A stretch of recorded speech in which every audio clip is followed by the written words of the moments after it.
Power ടീമിന് വേണ്ടിയിട്ടുള്ള മത്സരത്തിനിടയിൽ ആ കോയിൽ ഒട്ടിക്കുമ്പോൾ നമ്മളവിടെ ലൈവിൽ കാണാതെ പോയ ഒരു സംഭവം ഉണ്ടായിരുന്നു. അതായത് ജിൻഡോ ശരണ്യയുടെ മുടി പിടിച്ച് വലിച്ചുകൊണ്ട് ബ്ലോക്ക് ചെയ്തു, അങ്ങനെ അറ്റാക്ക് ചെയ്തു എന്നുള്ള രീതിയിൽ എല്ലാവരും ജിൻഡോയെ ഒറ്റപ്പെടുത്തുന്ന ഒരു സംഭവം ഉണ്ടായി.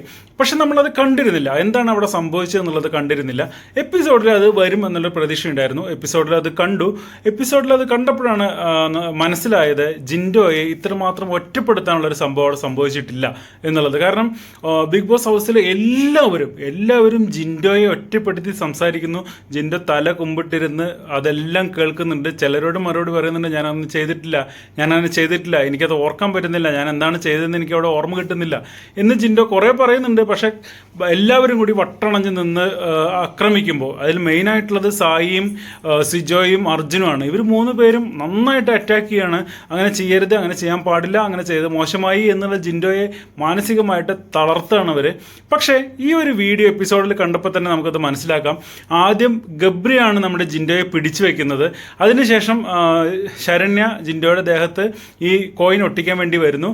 അങ്ങനെ അവിടുന്ന് കൊതറി മാറി അങ്ങനെയുള്ളൊരു പിടിവലിക്കിടയിൽ ജസ്റ്റ് ഒരു സെക്കൻഡ് മാത്രമാണ് ജിൻഡോയുടെ കൈ ആ ശരണ്യയുടെ മുടിയിൽ പോയി പിടിക്കുന്നത്.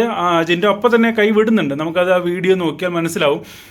എന്നിട്ടും എല്ലാവരും കൂടി ജിൻഡോയെ ആക്രമിക്കുകയാണ്. തീർച്ചയായിട്ടും ഇത് ലാലേട്ടൻ വരുന്ന എപ്പിസോഡിൽ കാണിക്കണം.